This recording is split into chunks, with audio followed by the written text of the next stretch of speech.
Like and subscribe on the way in the door, my people. I hope you all are having a fantastic day today. So today, we're going to be talking about fighting in the NBA, fighting in competition.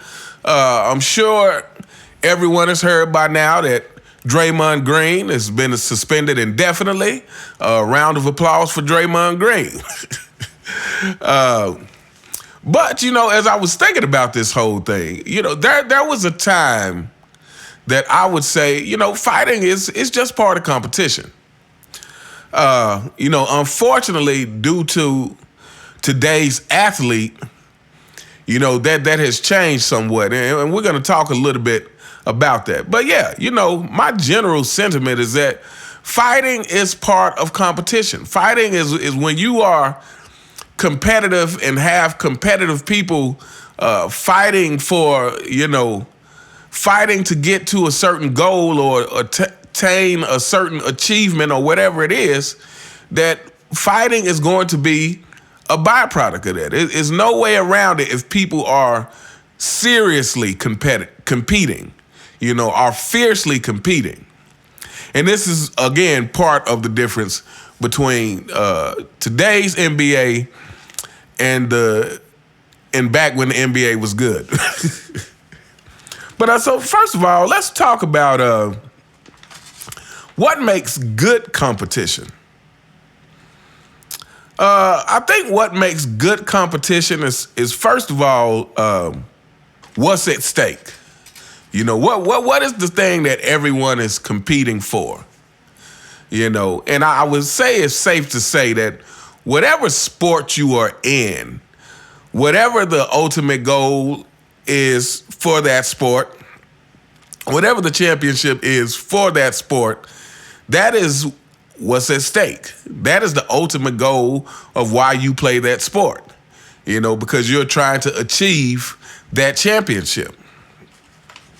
What else makes good competition? I feel like the need to protect your reputation or to create your reputation. To create your reputation as a winner. Create your reputation as someone who can't be rolled over. And when you're talking about it, that in itself is like competition is war. Competition is fighting. So, when two people are at war in whatever capacity, fighting, again, is going to be a byproduct of that. What else makes good competition? People who have the need to dominate, to show the other person that, look, you're not on my level. And then again, remember, we're not just talking about competition in general. We're talking about what makes good competition. We're talking about what makes competition that people want to watch. We are talking about competition in the 90s that made the whole world pay attention to one guy. But again, this is not just about the 90s. It's about the 80s as well. This is about the 70s. This is about the early 2000s. And then last but not least, what I think is really a key ingredient to good competition is seriousness. Is that everybody takes the competition serious. Like, it's not about being superstars and movie stars like these players of today. It's not about self-praise like these players of today. Like these players of today having to celebrate every single little thing they do on the court. Have to make, hit a three and making the strongman thing, or, the ice in the veins thing and all kind of stuff they do to celebrate themselves. When I feel like back in the day, when you would see Michael Jordan pump his fist, he was celebrating the win. He was celebrating the moment, not celebrating himself.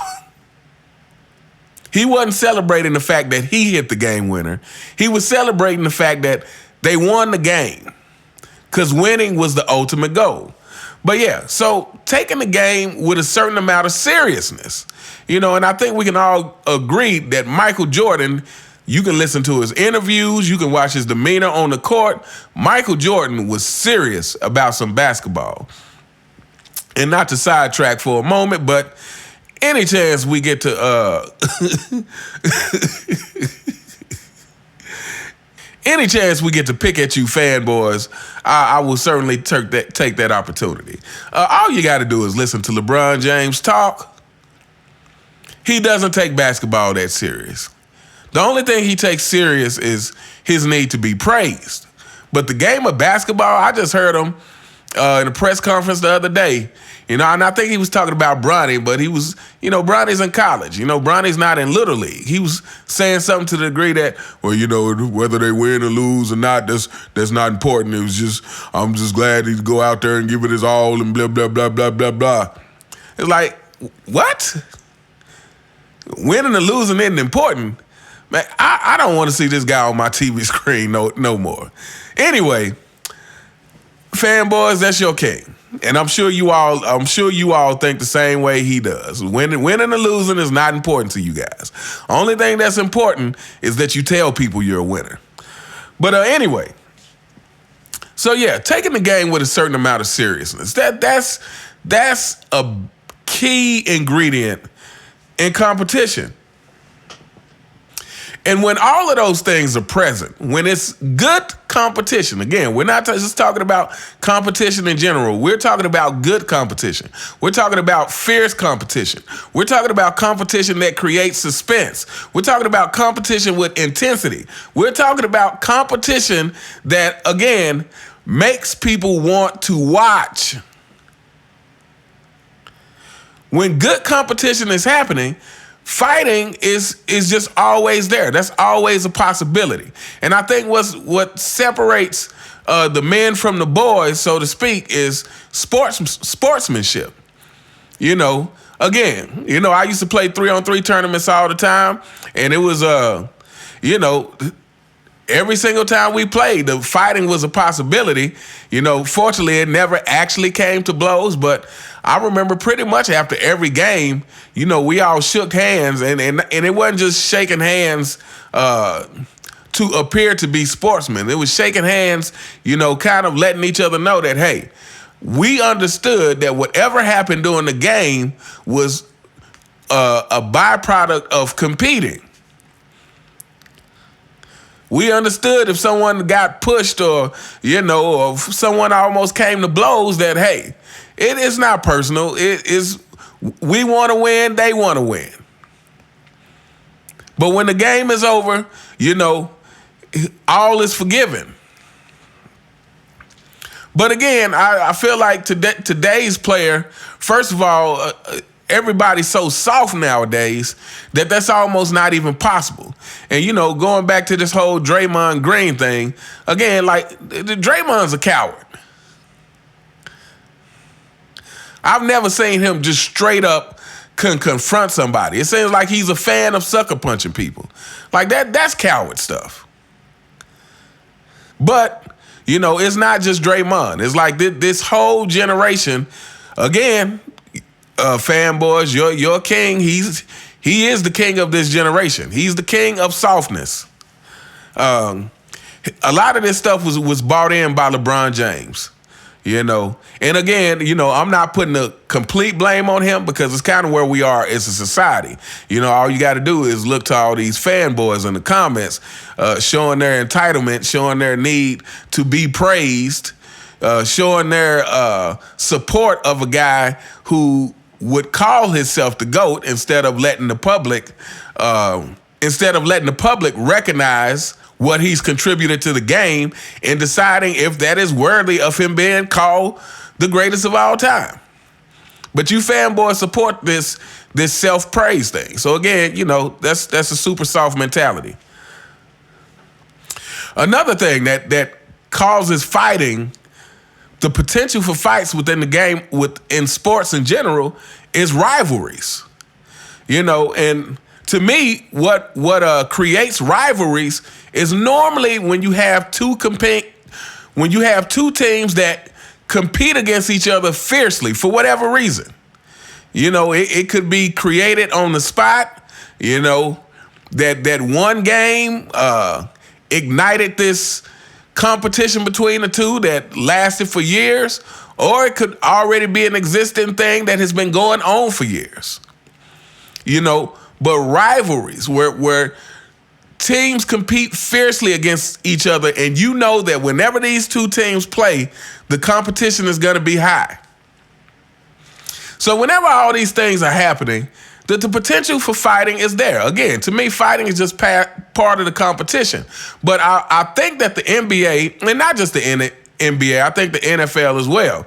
To me, we've gotten to this super watered down product where they've tried to take all the emotion out of the game by eliminating fighting as much as possible, by eliminating trash talk and all these things. But it's like, I feel like the NBA was very short-sighted in understanding that, hey, if you want something to be successful, especially when we've already seen how successful the NBA can look.